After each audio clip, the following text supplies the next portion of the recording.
Hello दोस्तों, स्वागत है आपका अपने चैनल एग्जाम जोन पे। तो फिर से मैं हाजिर हूँ 31 जनवरी 2021 के इंपॉर्टेंट इवेंट्स के साथ। आप पूरा वीडियो ध्यान से देखिएगा क्योंकि लास्ट में आपको 2 क्वेश्चंस के जवाब देने हैं। आज का पहला क्वेश्चन है, ब्रांड फिनांस ग्लोबल 500 रैंकिंग में 5th स्ट्रॉन्गेस्ट ब्रांड ग्लोबली कौन बना है, यानी विश्व में सबसे ज़्यादा 5वां स्ट्रॉन्गेस्ट ब्रांड कौन है। तो जियो विश्व का 5वां स्ट्रॉन्गेस्ट ब्रांड है। ये देख लीजिए, रिसेंटली ब्रांड फिनांस इसके द्वारा ग्लोबली 500 कंपनीज की लिस्ट जारी की गई, जिसमें बताया गया मुकेश अंबानी का रिलायंस जियो विश्व का 5वां स्ट्रॉन्गेस्ट ब्रांड है। रिलायंस जियो 4 वर्ष पहले ही मुकेश अंबानी द्वारा सेटअप किया गया था। ये विश्व का 5वां स्ट्रॉन्गेस्ट ब्रांड है। मैं आपको बता दूं विश्व का स्ट्रॉन्गेस्ट ब्रांड कौन है, तो वी चैट जो है विश्व का स्ट्रॉन्गेस्ट ब्रांड है। अगर वैल्यूएबल ब्रांड की बात करें कि विश्व का वैल्यूएबल ब्रांड कौन सा है, तो आप देखिएगा एप्पल विश्व का वैल्यूएबल ब्रांड है। वैल्यूएबल मतलब वैल्यू कितनी कैरी करता है, और स्ट्रॉन्गेस्ट मतलब मैक्सिमम लोगों द्वारा कौन सा ब्रांड यूज किया जाता है। तो एप्पल आप सभी को पता है कम लोग यूज करते हैं क्योंकि महंगा बहुत ज़्यादा होता है। तो value wise most valuable brand है, और जो जियो है वो स्ट्रॉन्गेस्ट ब्रांड है 5th। और टॉप कौन कर रहा है स्ट्रॉन्गेस्ट ब्रांड में, तो वी चैट। आप देखिएगा ये हर वर्ष आपको पता ही है स्ट्रॉन्गेस्ट ब्रांड के लिए ब्रांड फिनांस ग्लोबल 500 रैंकिंग जारी की जाती है, उसी में ये सब बताया गया है। जियो की बात कर लेते हैं तो ऑफिशियल तौर पर इसको लॉन्च किया गया था 2016 में, यानी 4 वर्ष पहले। मुकेश अंबानी इसके चेयरपर्सन हैं और एमडी कौन है, संदीप दास। विश्व का 5th स्ट्रॉन्गेस्ट ब्रांड बन गया है रिलायंस जियो। नेक्स्ट क्वेश्चन है, नेबरिंग कंट्रीज को कोविड-19 वैक्सीन गिफ्ट में देने के लिए इंडिया द्वारा कौन सा इनिशिएटिव लॉन्च किया गया है। तो वैक्सीन मैत्री इंडिया का इनिशिएटिव है नेबरिंग कंट्री को गिफ्ट में वैक्सीन देने के लिए। ये देख लीजिए, वैक्सीन मैत्री इनिशिएटिव। जो नेबरिंग कंट्री हैं, अपनी पड़ोसी देश हैं, उनको गिफ्ट में कोविड-19 वैक्सीन देने के लिए गवर्नमेंट ऑफ इंडिया ने लॉन्च किया है। रिसेंटली वैक्सीन मैत्री इनिशिएटिव के तहत श्रीलंका और बहरीन को भी दवाएं भेजी गई हैं। श्रीलंका और बहरीन से पहले 7 कंट्रीज को 5 मिलियन यानी कि 50 लाख डोजेस जो है भेजी जा चुकी हैं वैक्सीन मैत्री इनिशिएटिव के तहत। मैं आपको बता दूं कोविड-19 वैक्सीनेशन प्रोग्राम पीएम मोदी ने लॉन्च किया था बसंत पंचमी तो नहीं, आपका जो मकर संक्रांति होता है उसके 2 दिन बाद 16 जनवरी 2021 को लॉन्च किया था। कोविशील्ड और कोवैक्सीन दी जा रही हैं। फर्स्ट फेज में हेल्थ वर्कर्स को दी जाती हैं, और जिनकी एज 50 ईयर से ऊपर है उनको ये वैक्सीन दी जा रही हैं। तो वैक्सीन मैत्री इनिशिएटिव याद रखिएगा। नेक्स्ट क्वेश्चन है, रिसेंटली न्यू दिल्ली में marine mega fauna standing guidelines and national marine turtle action plan किसने लॉन्च किया है। तो marine mega fauna standing guidelines के साथ साथ national marine turtle action plan launch किया है प्रकाश जावड़ेकर, जो कि हमारे minister of environment forest and climate change है, प्रकाश जावड़ेकर जी। ये देख लीजिए, प्रकाश जावड़ेकर जी ने national marine turtle action plan जो कि 5 वर्षों के लिए है, उसके साथ साथ marine mega fauna standing management guidelines जारी की गई है। इंडिया की कोस्ट लाइन आपको पता ही है 7,500 किलोमीटर लंबी है। लॉन्गेस्ट कोस्ट लाइन किसकी है, गुजरात की। तो इतनी लंबी कोस्ट लाइन के साथ साथ हमारा जो मरीन इकोसिस्टम है वो बहुत ब्रॉड है। तो उस मरीन इकोसिस्टम की देखरेख के लिए, कंजर्वेशन करने के लिए ये marine mega fauna standing guidelines जारी की गई हैं प्रकाश जावड़ेकर जी द्वारा। साथ ही साथ 5 वर्षों के लिए national marine turtle action plan launch किया गया है न्यू दिल्ली में।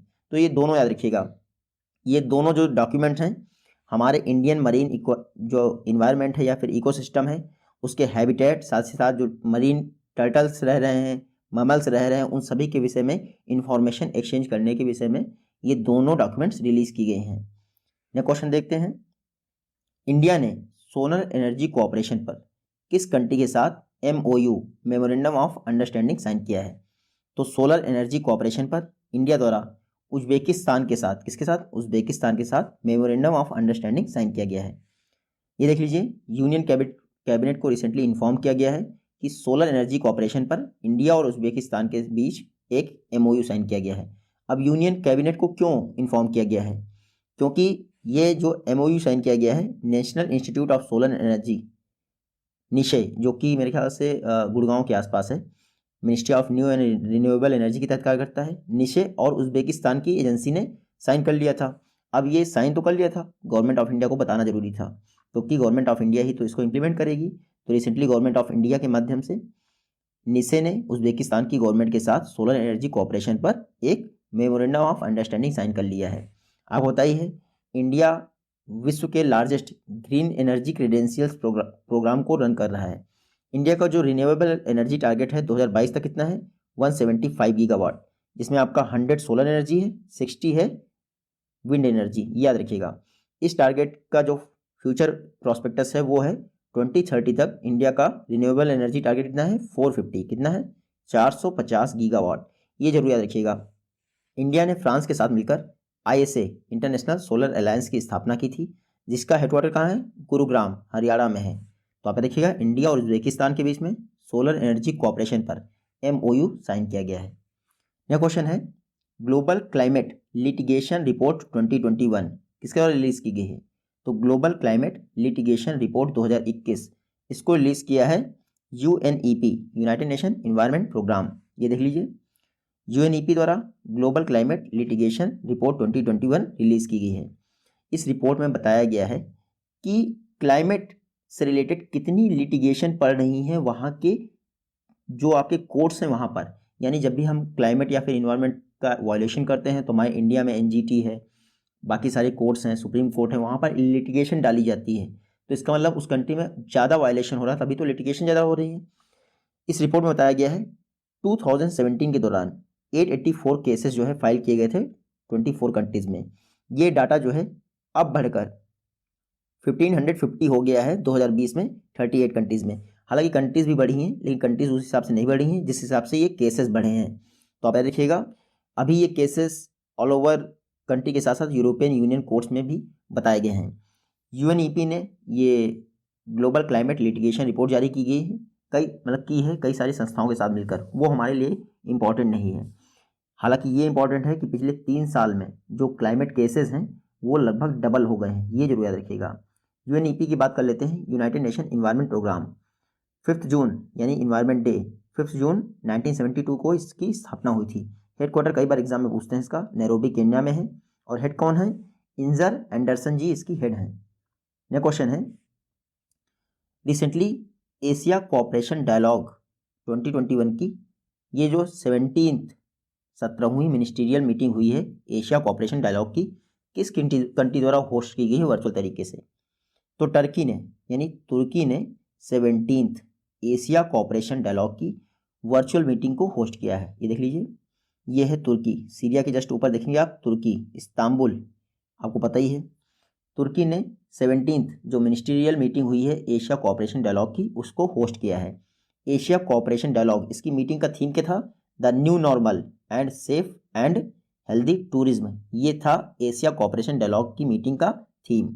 अच्छा, इंडिया को किसने रिप्रेजेंट किया, तो इंडिया को रिप्रेजेंट किया है मिस रीवा गांगुली दास ने। ये मिनिस्ट्री ऑफ एक्सटर्नल अफेयर्स में सेक्रेटरी हैं मिस रीवा गांगुली दास। इन्होंने एशिया कोऑपरेशन डायलॉग मीटिंग के दौरान इंडिया को रिप्रेजेंट किया। इस जो एशिया कोऑपरेशन डायलॉग मीटिंग हुई थी, इसमें इंडिया द्वारा टूरिज्म प्रमोशन पर फोकस किया गया, जो कि 3T स्ट्रेटजी का पार्ट था। 3T आप याद रखिएगा, ट्रेड, टूरिज्म एंड टेक्नोलॉजी, ये हैं 3T। Asia cooperation dialogue meeting के दौरान अंकारा डिक्लेरेशन को अडॉप्ट किया गया है मेंबर कंट्रीज द्वारा।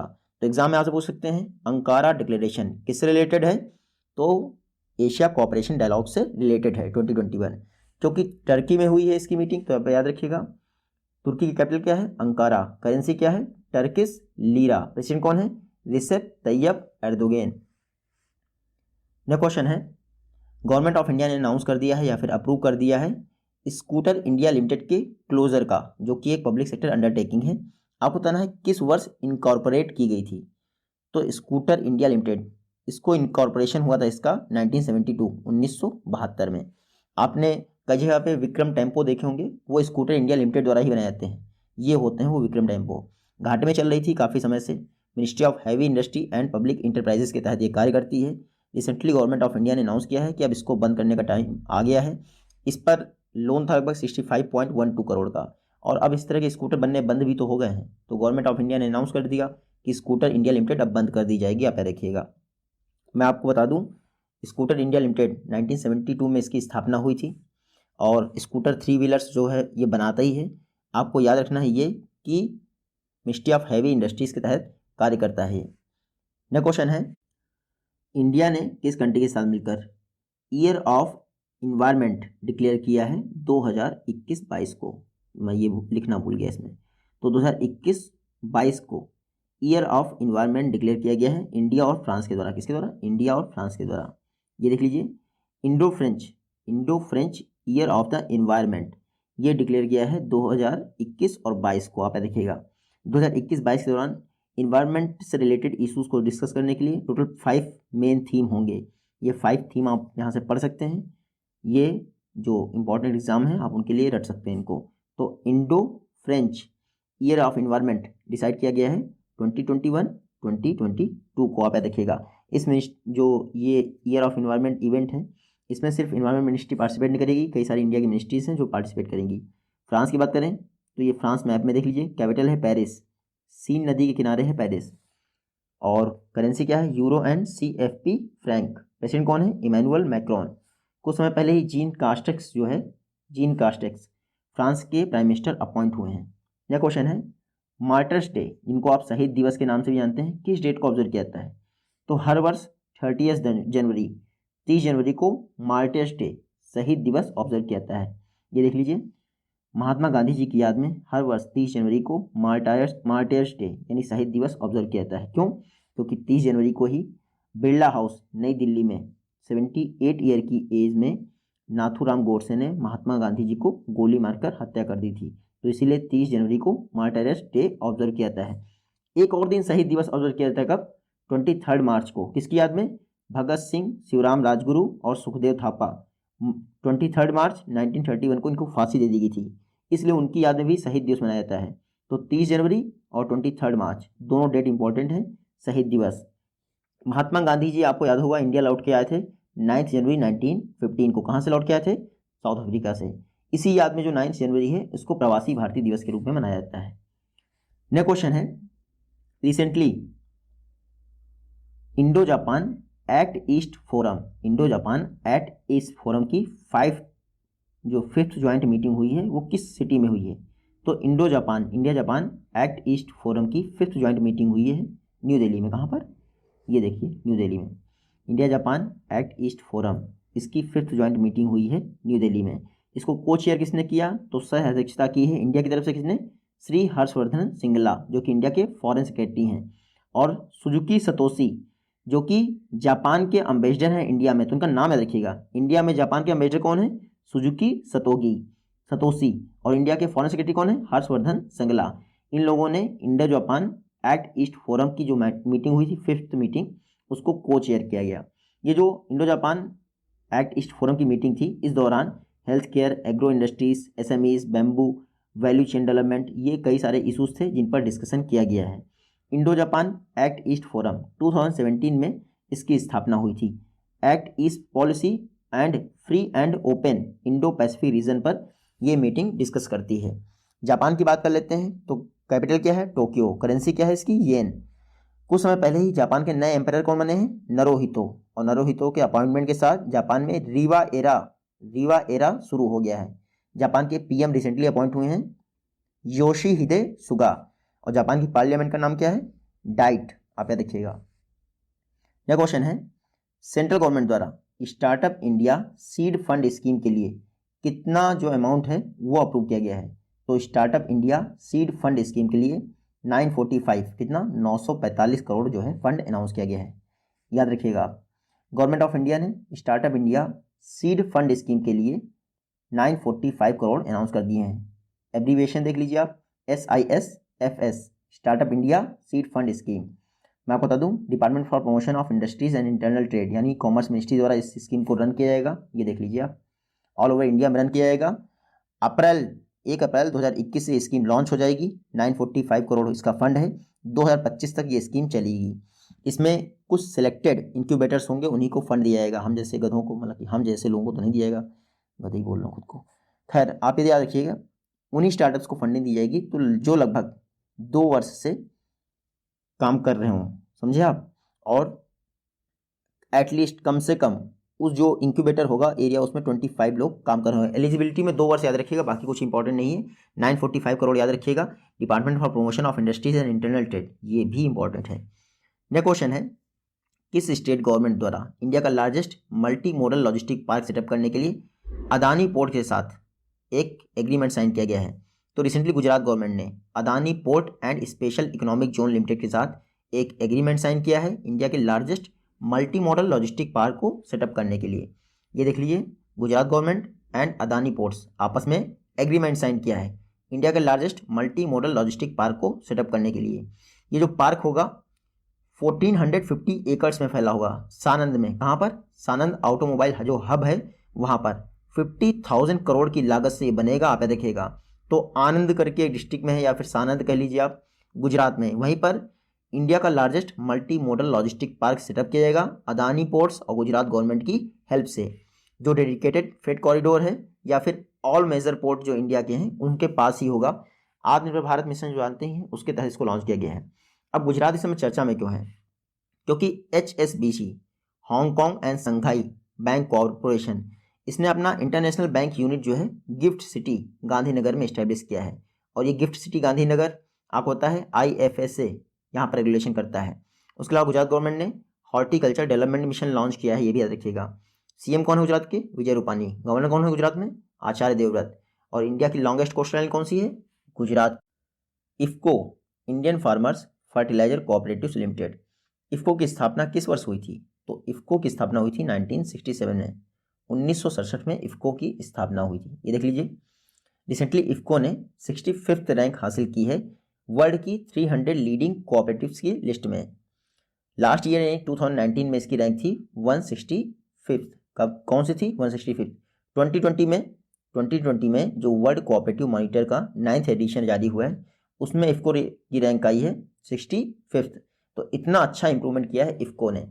वर्ल्ड के जो 300 लीडिंग कोऑपरेटिव कंपनी है इस समय इफ्को जो है उनमें टॉप पर है, now at the top spot. आप देखिएगा टर्नओवर और GDP के हिसाब से रैंकिंग की जाती है वर्ल्ड कोऑपरेटिव मॉनिटर रिपोर्ट में। कौन रिलीज करता है? International cooperative alliance and European research institute on cooperatives and social enterprises. इसने जो लिस्ट जारी की है उसमें इफ्को 65th प्लेस पे है 2020 के हिसाब से। हालांकि अगर करंट स्टेटस देखी जाए तो इफ्को टॉप पे है 300 लीडिंग कोऑपरेटिव्स की फर्म में। इफ्को की बात करें तो मल्टी स्टेट कोऑपरेटिव सोसाइटीज़ के तौर पर ये रजिस्टर्ड है। 1967 में स्थापना हुई थी। चेयरपर्सन कौन है? BS नकई। और डॉक्टर US अवस्थी जो है MD एंड CEO हैं। कौन सी मिनिस्ट्री के तहत इफ्को कार्य करता है? तो ministry of chemical and fertilisers. इसके मिनिस्टर कौन है? DV सदानंद गौड़ा। ये 2 पर्सनालिटीज़ हैं, जमालुद्दीन अहमद, दूसरे कौन है? प्रशांत डोरा। दोनों का निधन हो गया। ये देख लीजिए, ये हैं जमालुद्दीन अहमद, MLA यानी पॉलिटिशियन थे। कहाँ से? असम से थे। कांग्रेस के पॉलिटिशियन थे जमालुद्दीन अहमद, रिसेंटली इनका निधन हो गया। दूसरे कौन है? प्रशांत डोरा, जाने माने गोलकीपर थे यानी फुटबॉलर थे प्रशांत डोरा, ये हैं।